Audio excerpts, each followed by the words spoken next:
Hermanas y hermanos, buenos días nuevamente. Pues es un gusto poder estar compartiendo con ustedes la enseñanza y la palabra de nuestro Dios.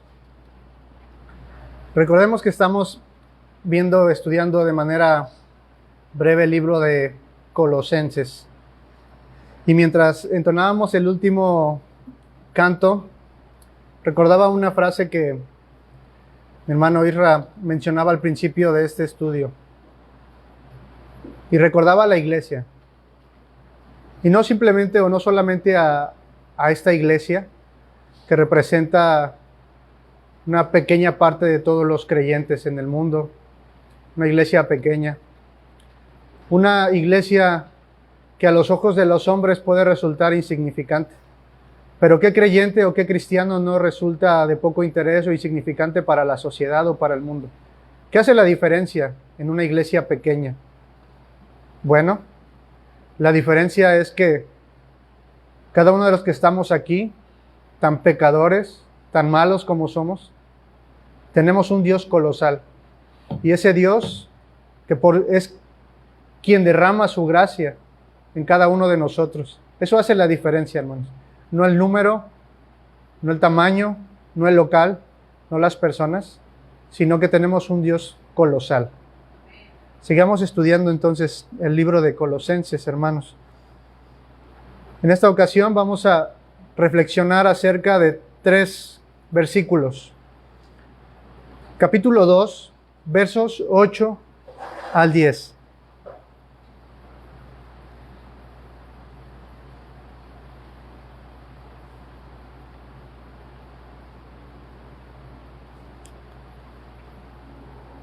Mirad que nadie os engañe por medio de filosofías y huecas sutilezas, según las tradiciones de los hombres, conforme a los rudimentos del mundo, y no según Cristo. Porque en Él habita corporalmente toda la plenitud de la deidad, y vosotros estáis completos en Él, que es la cabeza de todo principado y potestad. Nuestra plenitud en Cristo es el título que lleva el día de hoy nuestra enseñanza.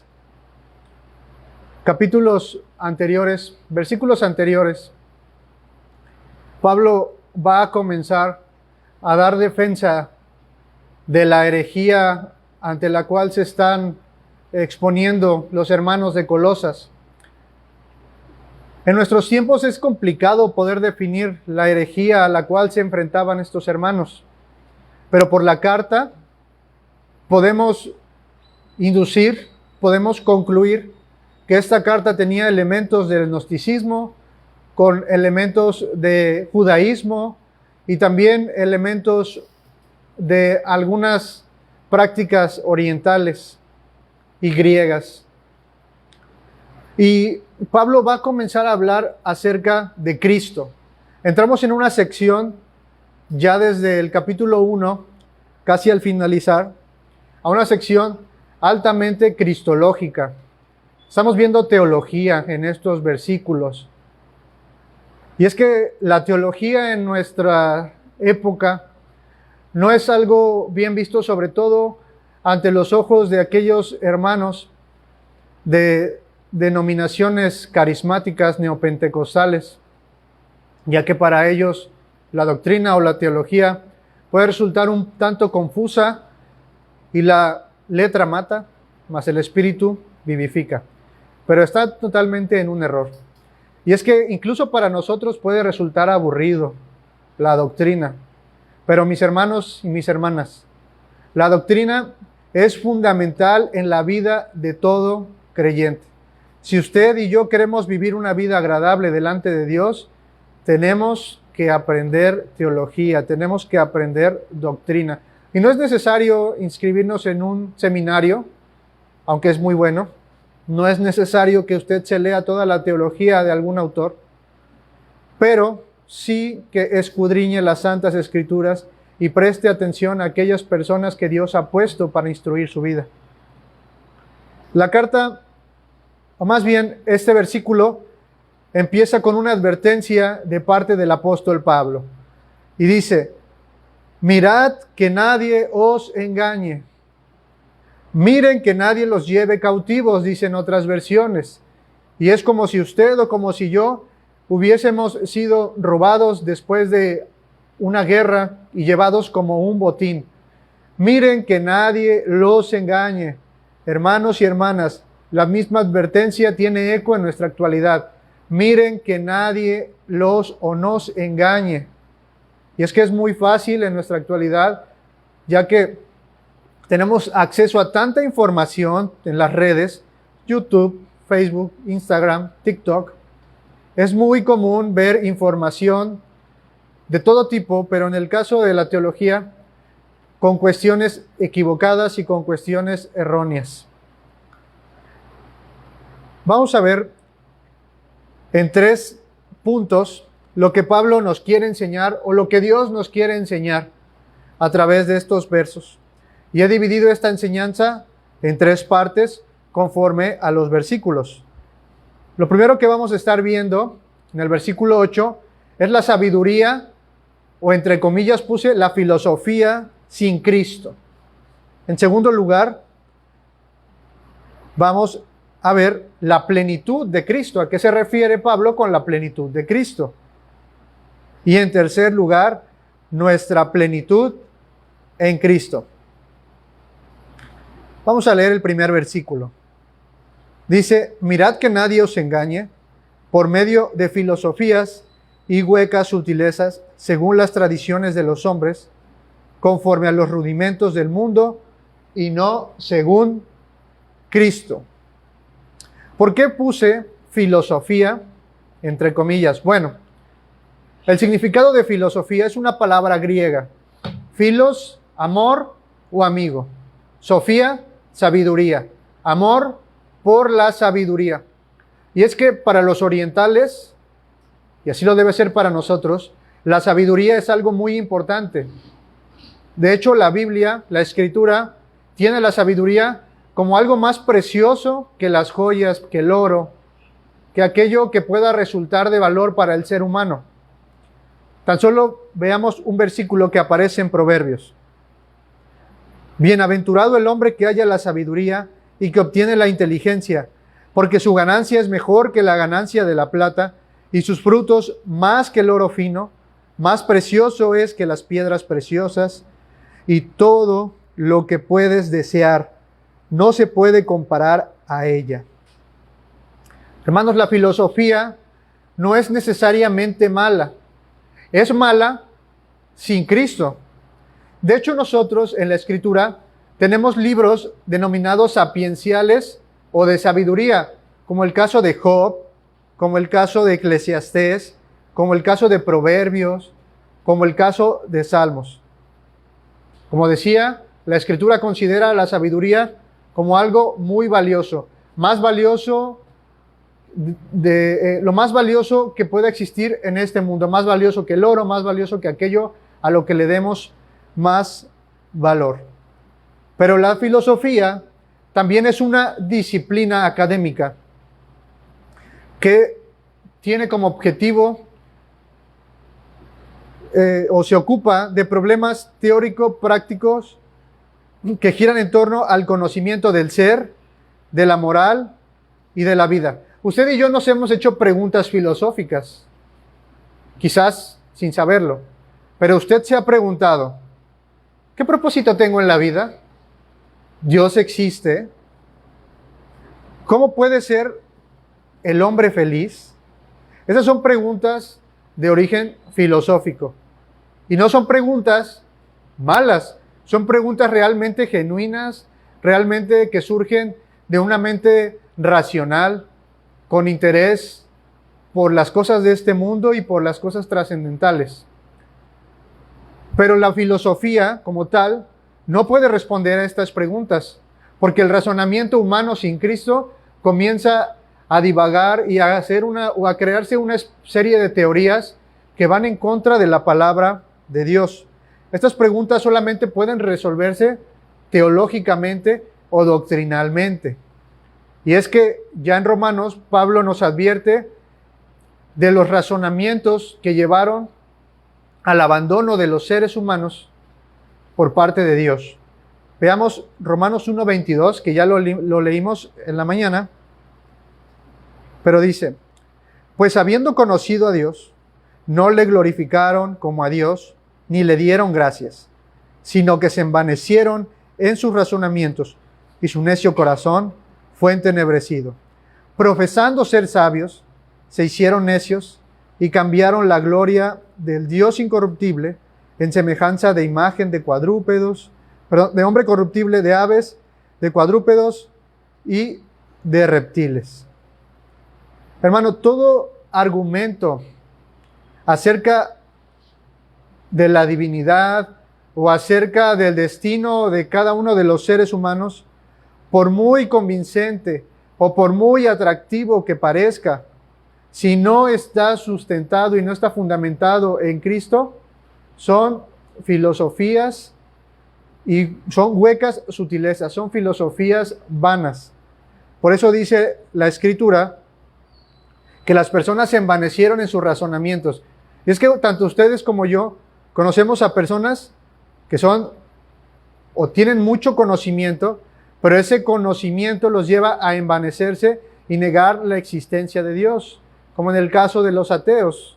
Ya ustedes vieron las tres diferentes posturas que existen acerca, o las concepciones que existen acerca de Dios. Los teístas, ateos y los deístas, me parece. Entonces, todo argumento, toda filosofía que no esté sustentada en Cristo es una hueca sutileza. Por eso dice el texto que estamos leyendo: mirad que nadie os engañe por medio de filosofías y huecas sutilezas, según las tradiciones de los hombres. Pero no solamente la filosofía o el conocimiento o la sabiduría se reduce a un aspecto académico. También lo podemos ver en nuestras iglesias. Por eso leemos que según las tradiciones de los hombres. Y es que en nuestras iglesias de repente encontramos comentarios como: no te puedes vestir así, no puedes asistir así, no puedes comer esto, no puedes hacer aquello, sin base en la Escritura, sino conforme a las tradiciones. Nos platicaba un pastor acerca de una experiencia que él tuvo, acerca de un hermano que llegó a su iglesia a tocar en el tiempo de los himnos o de la alabanza. Pero este hermano cometió un error grave, un error garrafal. No se puso calcetines negros para subir a tocar el piano. Hermanos, es absurdo eso. O sea, el hecho de que alguien no tenga calcetines negros para venir a servir al Señor, solamente nos habla de un absurdo, de tradiciones de hombres. Y ya Cristo condenaba a los fariseos. Cuando los discípulos se acercaban a comer, ¿y qué hacían los discípulos? No se lavaban las manos. Oye, Jesús, ¿por qué los discípulos no se lavan las manos? Las tradiciones de los ancianos nos dictan que los discípulos, o cualquier persona que vaya a comer, debe lavarse las manos. ¿Y qué les dice el Señor? Ustedes enseñan como mandamientos doctrinas de hombres, invalidando así la palabra de Dios. ¿Cuántas personas, hermanos, dentro de nuestras iglesias han llegado? Gente nueva, gente que no conoce de Cristo, y con nuestras actitudes fariseas, con nuestros mandamientos o doctrinas o tradiciones de denominación, no se han llevado una sorpresa, y en lugar de quedarse, no, yo no quiero tener nada que ver con estos hermanos. ¿Qué hago ahí? O sea, si yo vengo de un lugar donde la paso mal, y en una iglesia, normalmente una persona cuando llega a una iglesia es porque llega con problemas, quiere buscar ayuda, quiere buscar una palabra de aliento. Y nosotros le recibimos con eso, hermanos. O sea, eso no es de Dios, eso no le agrada al Señor. Son tradiciones únicamente de humanos. Sigue diciendo nuestro texto: según las tradiciones de los hombres, conforme a los rudimentos del mundo, y no según Cristo. Mirad que nadie os engañe, hermanos. Mirad que nadie nos engañe por las tradiciones de los hombres, intentando enseñándonos o enseñar rudimentos de este mundo, rudimentos de este siglo, rudimentos del mundo. Es interesante esta frase que aparece en el versículo 8, que dice así: conforme a los rudimentos del mundo y no según Cristo. ¿Por qué es interesante? Bueno, como les decía en el principio, para nosotros en el año 2023 resulta a veces un poco complicado poder explicar de manera plena el significado de algunas frases, puesto que para los colosenses tuvieron un claro significado y los colosenses sabían de manera clara y específica qué quería decirles Pablo con lo que les estaba diciendo. Para nosotros no es tan claro, pero no es imposible saber que estos hermanos estaban pasando por una situación difícil ante el engaño de algunos maestros famosos quizás. Pero esta frase, conforme a los rudimentos del mundo, puede tener dos significados.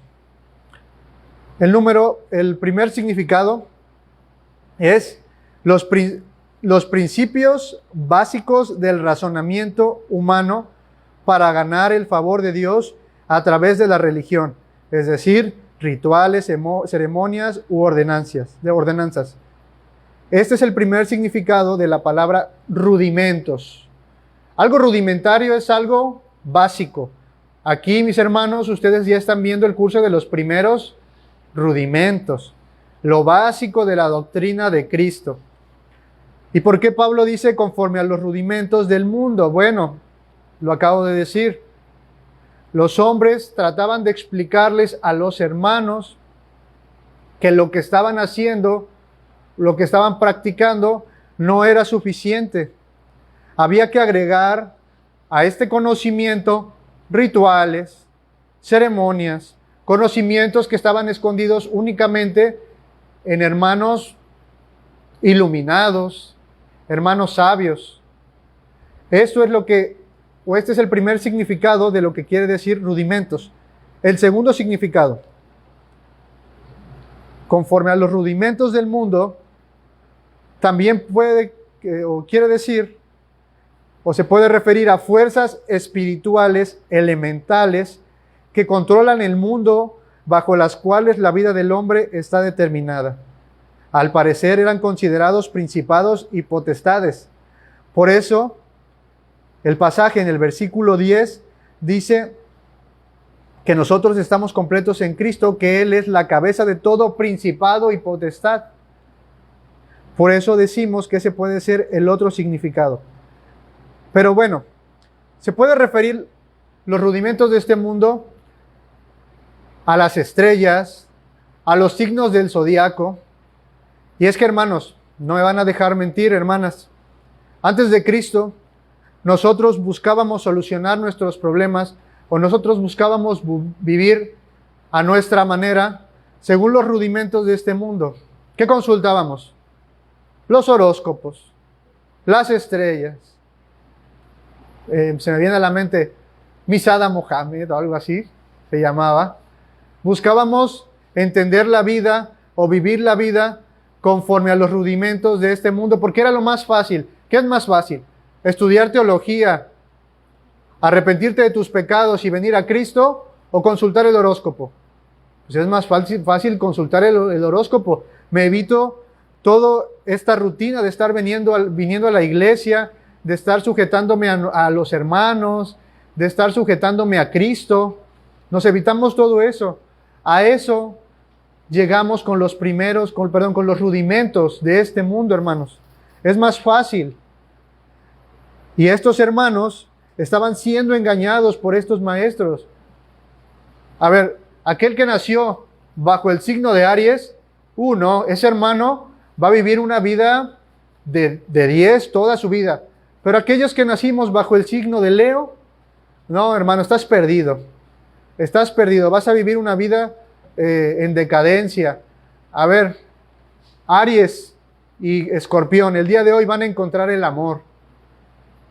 O la luna está posicionada en tal lugar, así que hoy es tu momento para hacer negocios. No, hermanos. Ahora lo vamos a traducir en términos evangélicos. Hoy es tu día. Ven y pacta. Ven y ofrenda. El día del Señor es hoy. Hermanos, eso es lo elemental, es lo básico y es lo absurdo. Sin Cristo todo eso es, como diría Pablo, lo tengo por basura. Eso es a lo que se refiere a lo rudimental, a los razonamientos de este mundo. Sea cual sea el caso, hermanos, ya que se refiera al conocimiento de los hombres para vivir esta vida, o ya sea que se refiera a los signos del zodiaco o a las estrellas, vuelvo a repetir, sea cual sea el caso, es cierto que estos principios son tan básicos como inservibles, ya que si no hay nada de Cristo en ellos, esos son. Por eso me refería al principio de este punto, que la sabiduría o la filosofía sin Cristo es vana. Vamos a seguir adelante. Versículo 9. Porque en Él habita, en Cristo, corporalmente, toda la plenitud de la deidad. ¿A qué se refiere Pablo que en Cristo habita corporalmente toda la plenitud de la deidad? Y es que en esto consistía el engaño, hermanos. Y si estos hermanos no estaban versados ni letrados en doctrina, eran fácilmente cautivados y engañados. Hermanos, muchas personas, quizás falsos hermanos, siendo engañados y cautivados por frases como Dios te quiere prosperar, Dios te quiere sanar, Dios es amor, Dios se preocupa más por ti y no por tu pecado. Estas frases son cautivadoras y por estas frases es que muchos hermanos están siendo arrastrados a lugares donde no se predica la sana doctrina y lugares donde indudablemente no van a seguir creciendo a la imagen y semejanza de nuestro Señor. Porque, ¿qué dice el Señor? Es necesario que vengan tropiezos. En el mundo tendréis aflicción, pero tranquilos, confíen, porque yo voy a estar con ustedes hasta el fin del mundo. Si tú escuchas estas frases, si alguna persona quiere cautivarte con estas frases, o una de dos, o te vas, o lo reprendes con la Escritura, porque estas frases el objetivo que tienen es el objetivo que tenía Satanás con Pedro. ¿Qué le dijo el Señor? Quítate de delante de mí, Satanás, porque tú no pones la mira en las cosas de arriba, sino en las cosas de los hombres. En eso ponen su mira estas frases, en las cosas de los hombres y no en las cosas celestiales, hermanas. Bueno, ¿en qué consistía la doctrina engañosa de estas personas que querían llevar cautivos a estos hermanos en Colosas? Bueno, en primer lugar,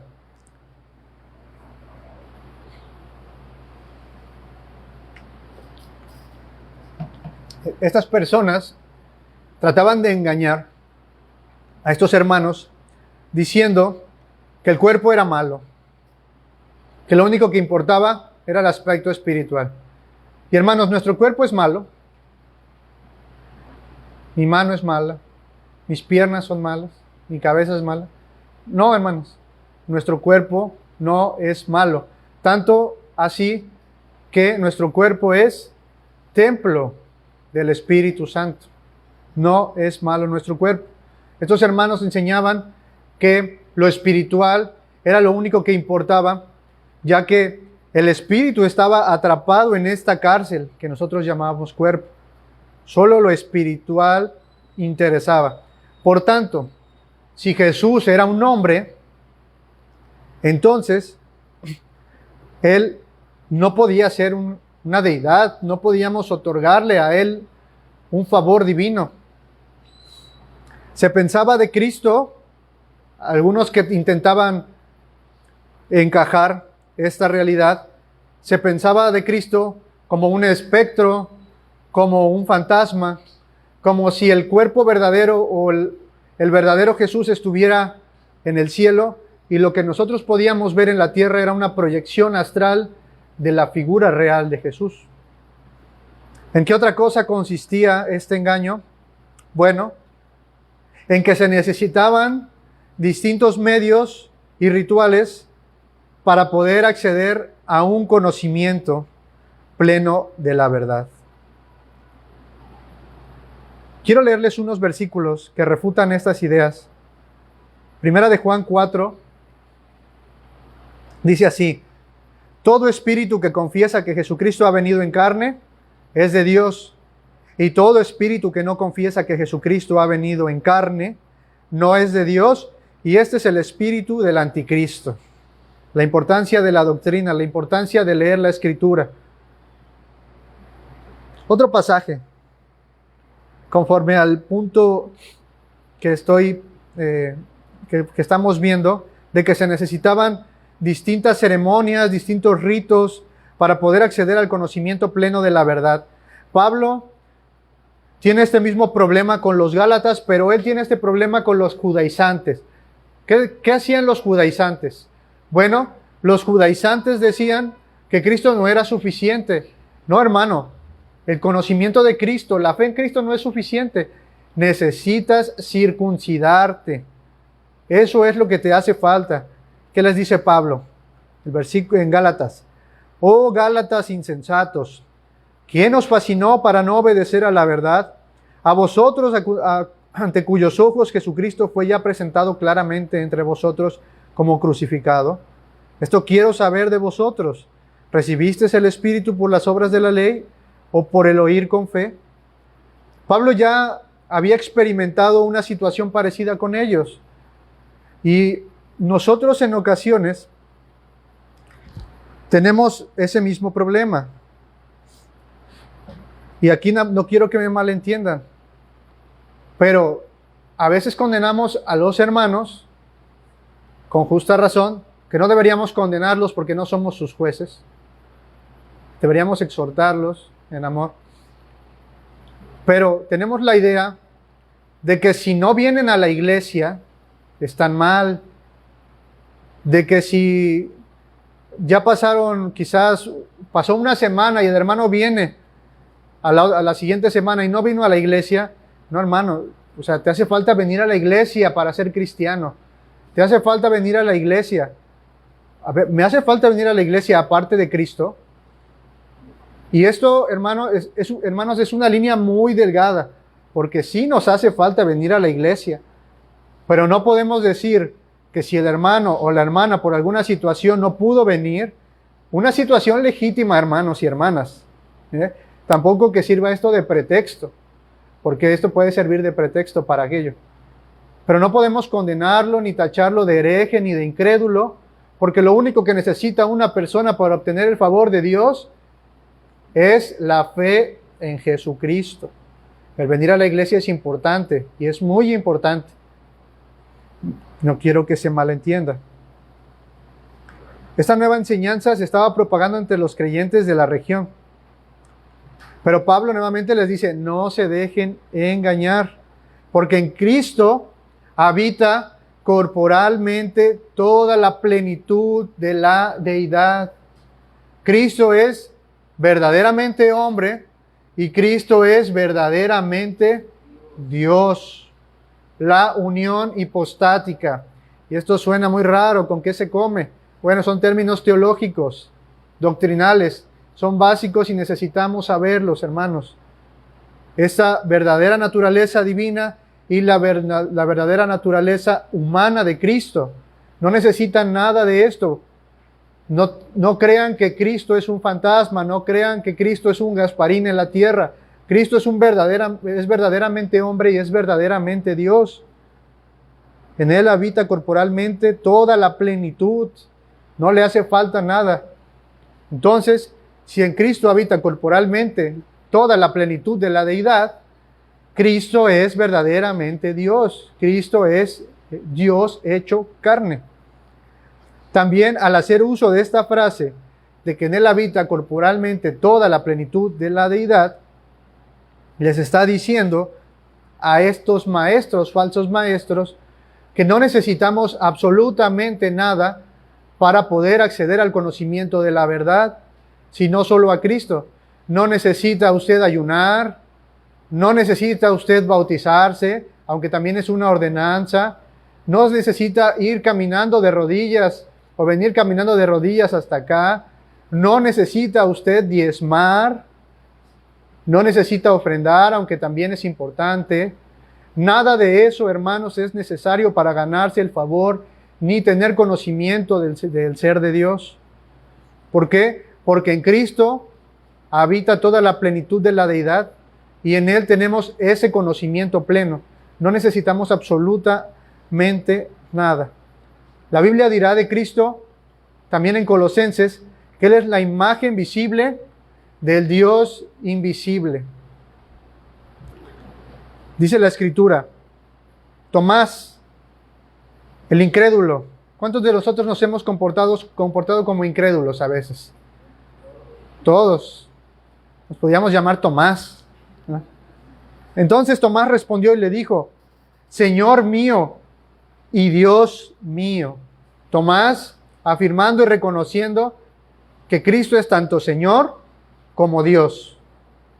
Juan 1:1, no lo tenemos en pantalla. En el principio era el Verbo, y el Verbo era con Dios, y el Verbo era Dios. Nuestro Señor es el Verbo, es el Logos de Dios, es Dios mismo. Juan 1:18. A Dios nadie le vio jamás.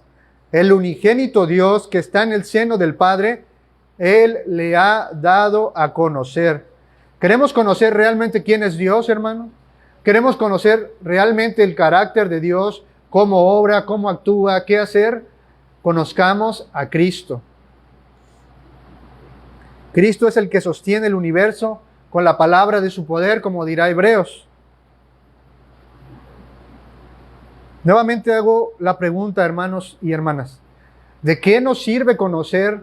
¿De qué nos sirve venir a la iglesia y escuchar a los hermanos hablar de teología, repetir a cada rato términos que no conocemos? ¿De qué nos sirve venir y sentarnos una hora a escuchar un sermón? ¿De qué nos sirve, hermanos? ¿De qué nos sirve escuchar de que en Cristo habita corporalmente la plenitud de la deidad? Bueno, no nos sirve de nada si usted no dispone su corazón para poner en práctica lo que está escuchando. Y no nos sirve de nada si usted no dispone sus oídos, su mente, para escuchar, no por las personas que estamos aquí. Nosotros solamente somos siervos inútiles, instrumentos deficientes en manos de un Dios suficiente, colosal y pleno. Ustedes, hermanos, tienen esa labor, esa responsabilidad de lo que están escuchando aquí, ponerlo en práctica. Porque en eso consiste la vida cristiana. ¿Qué es un cristiano? ¿Qué es ser cristiano, hermanos? Un cristiano es ser como Cristo. Eso es ser un cristiano, en pocas palabras. Si usted y yo no estamos siendo como Cristo, entonces esforcémonos por ello. Sí tenemos que esforzarnos, hermano. No por obras, no es por obras.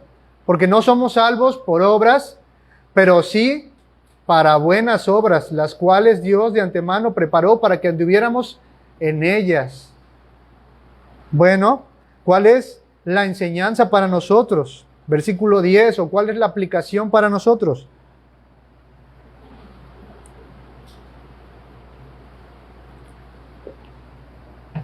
Versículo 10. Tercer punto. Nuestra plenitud en Cristo. Y vosotros estáis completos en Él, que es la cabeza de todo principado y potestad. Hay una frase que me gusta mucho, es una frase bíblica, y yo sé que ustedes se la saben de memoria. Bueno, quiero pensar que se la saben de memoria. Juan 10:10. El ladrón no viene sino para hurtar y matar y destruir. Yo he venido para que tengan vida y para que la tengan en abundancia. Amén. Carros, amén. Prosperidad económica, amén. Salud. No, hermanos, no se refiere a esa abundancia. Aunque también el Señor nos la puede dar y nos la ha dado. Pero digamos amén a la abundancia, como dice Pablo, con entendimiento. Si vamos a cantar, cantemos con entendimiento. Si vamos a decir algo, digámoslo con entendimiento. Porque ¿de qué sirve que yo diga algo si mi hermano no puede decir amén a ello? Así que digámoslo con entendimiento. Yo he venido para que tengan vida y para que la tengan en abundancia. Y amén por ello, hermanos. ¿Y de qué manera estamos completos en Cristo? ¿O de qué manera estamos plenos en Cristo, hermanos? Porque podemos hablar de plenitud en un sentido humano. Podemos hablar de plenitud en un sentido profesional. Porque ¿quién es una persona plena? ¿Quién es una persona consumada? Bueno, para el mundo una persona plena, una persona consumada es aquella que llegó a estudiar una carrera, es aquella que está trabajando en lo que quiere, es aquella que después de estudiar una carrera, después de estudiar en lo que quiere, después de trabajar en lo que quiere, gana lo que quiere, se compra un carro, una persona que viaja, que tiene salud. Esa es una persona plena desde el punto de vista o desde la perspectiva humana. Pero ¿qué hay de aquellas personas que vienen de un contexto social bajo? Aquellas personas que no tenemos una casa de 2 pisos, aquellas personas que no tenemos una carrera, aquellas personas que nunca en nuestra vida podemos aspirar a un viaje al extranjero. Aquellas personas o esas personas no aspiramos a tener una vida en plenitud. ¿Es acaso a lo que se refiere Cristo? No, hermanos. Una persona en plenitud es una persona de la cual vamos a ver a continuación, según el pasaje y según nos dice la Biblia. Leamos otra vez. Y vosotros estáis completos en Él, que es la cabeza de todo principado y potestad. Nos interesa, vosotros estáis completos en Él.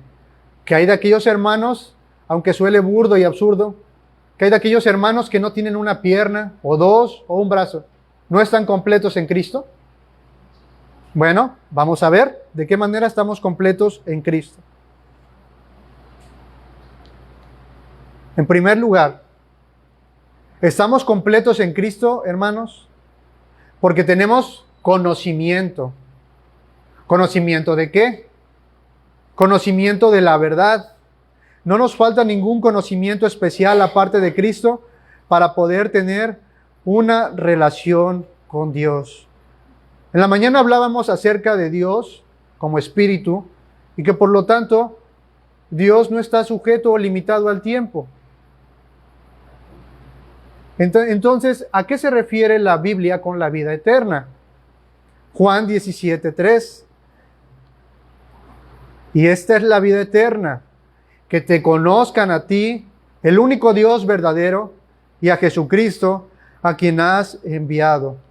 Hermanos, ¿estamos completos en Cristo porque le conocemos? Pregunto, ¿ya estamos experimentando la vida eterna? Ya la estamos experimentando, hermanos. En el momento en que nosotros estamos cultivando una relación personal e íntima con nuestro Señor Jesucristo, estamos experimentando la vida eterna. En ese sentido, es que nosotros estamos completos en Cristo. Tenemos el conocimiento de la verdad. Yo soy el camino, la verdad y la vida. Nadie viene al Padre si no es por mí, dice nuestro Señor Jesucristo. Entonces, en ese sentido, hermanos, es que estamos plenos y estamos completos en Cristo, porque tenemos el conocimiento. ¿En qué otro sentido estamos completos? Bueno, en que tenemos todos los elementos espirituales necesarios para poder vivir una vida en santidad y combatir las fuerzas del enemigo.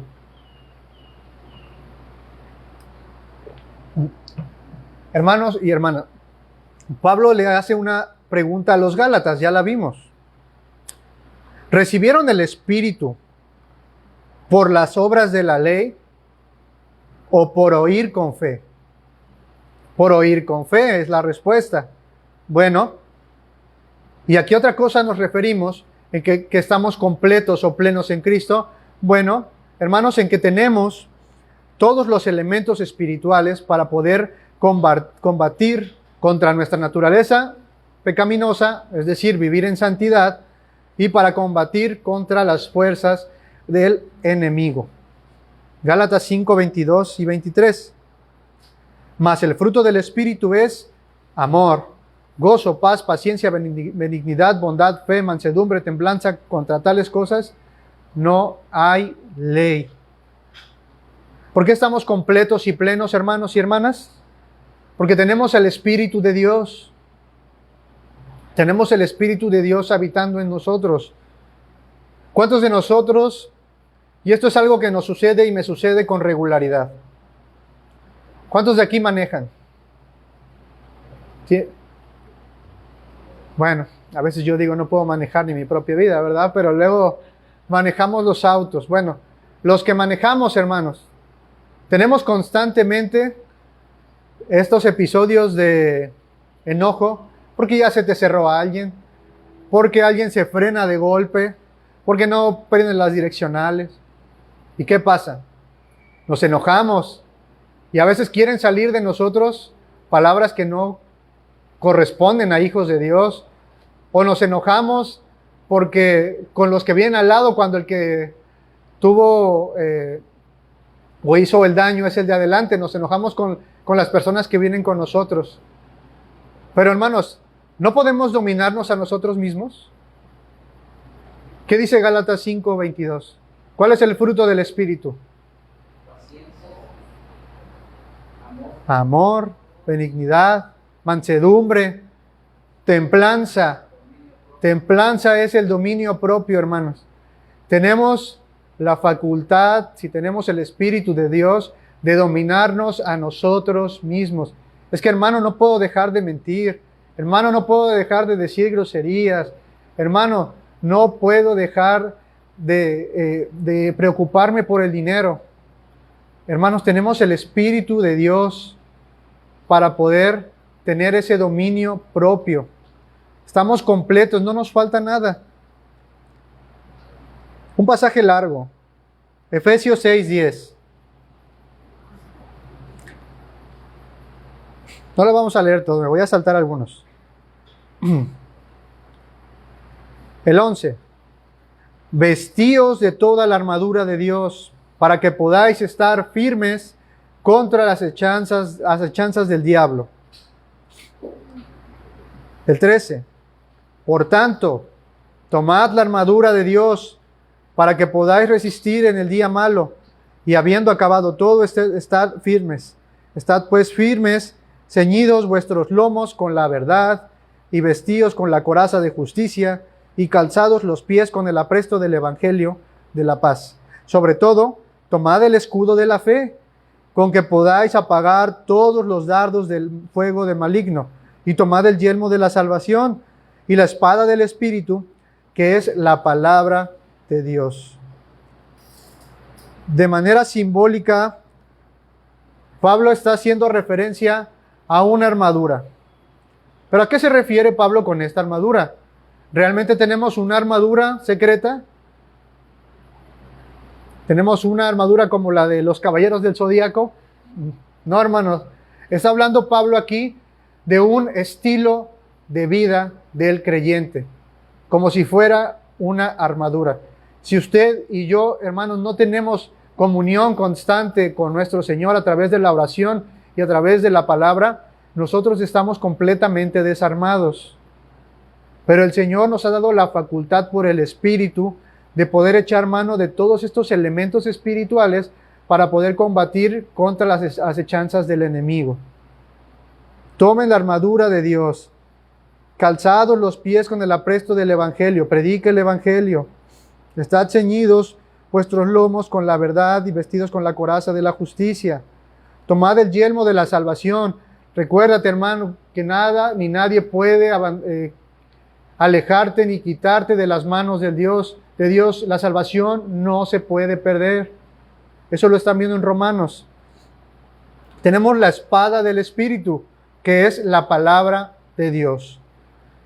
En ese sentido, hermanos y hermanas, tenemos todos los elementos y estamos completos y estamos plenos en Cristo, ya que en Él habita corporalmente toda la plenitud de la deidad.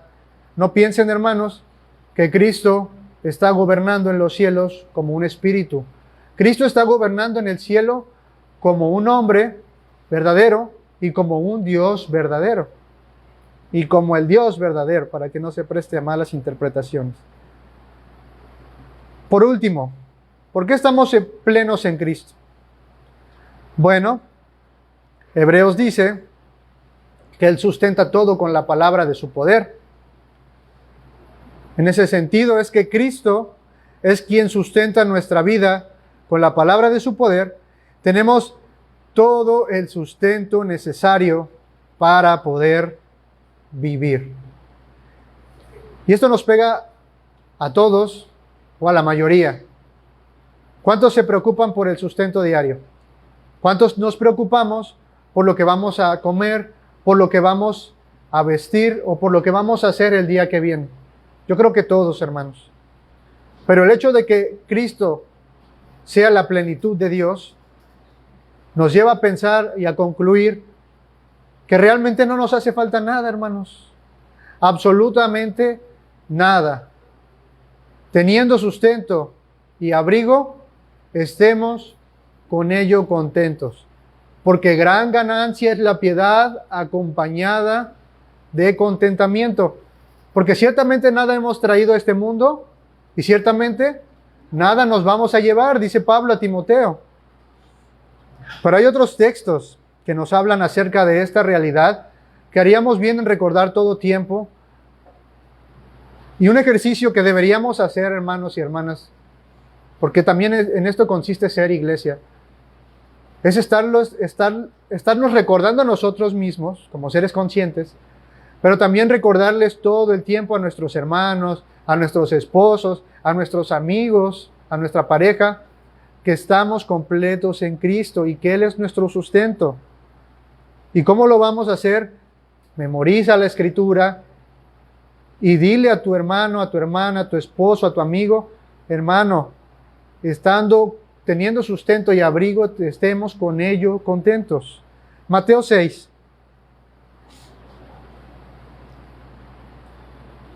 Y orando, Cristo va a dar el modelo de oración. No uséis vanas repeticiones, como los gentiles, que piensan que por su palabrería serán oídos. No os hagáis, pues, semejantes a ellos, porque vuestro Padre sabe de qué cosas tenéis necesidad antes que vosotros le pidáis. Hermanos, ¿Dios sabe que necesitamos algo? Claro que sabe, pero muchas veces no es lo que nosotros necesitamos. Dios sabe que tenemos necesidad de cosas, pero esas cosas no es las que nosotros creemos que necesitamos. Señor, te pedí un carro para poder transportarme a la iglesia. Señor, te pedí una moto para poder transportarme a la iglesia. Sí, ya sé que tú me pediste esto, pero no te hace falta. Recuerdo hace 10 años, más o menos, yo caminando hacia el trabajo en Veracruz, refunfuñando, iba mirando hacia el suelo. Señor, por favor, apáréceme aunque sea una moneda de 10 pesos. Señor, un billete, todo el camino, todos los días. Señor, ¿por qué me das? ¿Por qué no me das esto? ¿Por qué me das esto? ¿Por qué no me das aquello? Señor, mira a mis hijos, sus zapatos están rotos. Pero yo no sabía que el Señor me estaba dando lo necesario, conforme a lo que Él quería que yo viviera. Porque ¿cuál es el propósito? ¿Cuál es la meta del creyente? Ser como Cristo. Y si el Señor te da todo lo que tú quieres, entonces vas a ser como un José con su papá, consentido, con las mejores ropas, el mejor entre sus hermanos. Y Dios no quiere eso, hermano y hermana. Dios quiere que seas como Cristo. Y Dios no te va a dar lo que tú quieres. Dios te va a dar lo que tú necesitas. Por eso el texto dice que el Padre sabe de qué cosas tienen necesidad antes de que ustedes se las pidan. No son tus necesidades, son las necesidades que el Señor sabe. Filipenses 4:19.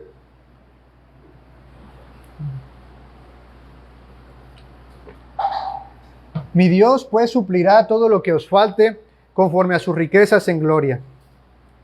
Estos hermanos habían dado todo lo que tenían, incluso su vida, dice Pablo, para poder mantener, para poder sustentar el ministerio del Evangelio. Y Pablo les dice, mi Dios pues suplirá todo lo que os falte conforme a sus riquezas en gloria en Cristo. En Cristo, hermanos. Dios va a suplir todas sus necesidades, pero no conforme a ustedes, sino en Cristo. Un pasaje largo, pero que haríamos bien también en recordar. Mateo 6:25 al 33. Por tanto os digo, ¿cuánto trabajo nos cuesta esto? No os afanéis por vuestra vida, qué habéis de comer o qué habéis de beber, ni por vuestro cuerpo, qué habéis de vestir. ¿No es la vida más que el alimento y el cuerpo más que el vestido? Mirad las aves del cielo que no siembran, ni siegan, ni recogen en graneros, y vuestro Padre Celestial las alimenta.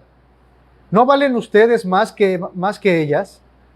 ¿Y quién de ustedes podrá, por mucho que se afane, añadir a su estatura un codo, las hermanas bajitas? Y por el vestido, ¿por qué os afanáis? Considerad los lirios del campo, como crecen, no trabajan ni hilan. Pero os digo que ni aun Salomón con toda su gloria se vistió así como una de ellas. Y si la hierba del campo, que hoy es y mañana se echa en el horno, Dios la viste así, ¿no hará mucho más con vosotros, hombres de poca fe? No os afanéis, pues, diciendo, ¿qué comeremos, o qué beberemos, o qué vestiremos? Porque tenéis necesidad de... porque los gentiles buscan todas estas cosas, pero nuevamente vuestro Padre Celestial sabe que tenéis necesidad de estas cosas. Mas buscad primeramente el reino de los cielos y su justicia, y todas estas cosas os serán añadidas. Hermanos, somos más importantes que los animales, más importante que las montañas. Es cierto que en nosotros hay bajeza. Es cierto que nosotros somos seres pecaminosos. Es cierto que no merecemos la salvación ni merecíamos la condenación eterna. Pero también es cierto que Dios nos ha colocado un valor. Hermana, usted es valioso para Dios. Aider es valiosa para Dios. Mi hermana Elena es valiosa para Dios. Ale es valioso para Dios. Y Él sabe de qué tienen ustedes necesidad. ¿Cuál es nuestro trabajo? No nos afanemos. Y esto lo digo también para mí. Mi esposa me conoce, mis hijos me conocen. No nos afanemos, hermanos, porque Dios sabe de qué cosas tenemos necesidad. Estamos completos en Cristo porque en Él habita corporalmente la plenitud de la deidad. En ese sentido, hermanos, estamos completos. No nos hace falta nada. Y nuevamente, teniendo el sustento y abrigo necesario, estemos con ello completos. Vamos a hacer una oración. Padre, te damos gracias. Gracias, Señor, porque conforme a tus riquezas en gloria, tú nos permites vivir una vida plena en Cristo. Nos permites vivir con todos los elementos necesarios para vivir una vida en santidad y para combatir las huestes de maldad. Ayúdanos, mi Dios, a interiorizar y hacer nuestra tu palabra de que tú sabes, Señor, de que nosotros sepamos más bien que tú tienes conocimiento de todas nuestras necesidades y que con el sustento y con el abrigo que tenemos, con eso estemos contentos, Señor. Ayúdanos a no afanarnos, ayúdanos a vivir una vida en agradecimiento por lo que tenemos y no a estar reclamando por lo que no tenemos. Gracias por Cristo Jesús. Gracias, mi Dios, porque en Él podemos vivir una vida plena. Te damos gracias, bendecimos tu nombre y gracias por la vida de mis hermanos que están aquí. Bendícelos y ayúdales, Señor, a poder echar manos de estos recursos que tú nos has dado, de tu palabra y de tu Espíritu. Gracias te damos en el nombre de Jesús. Amén.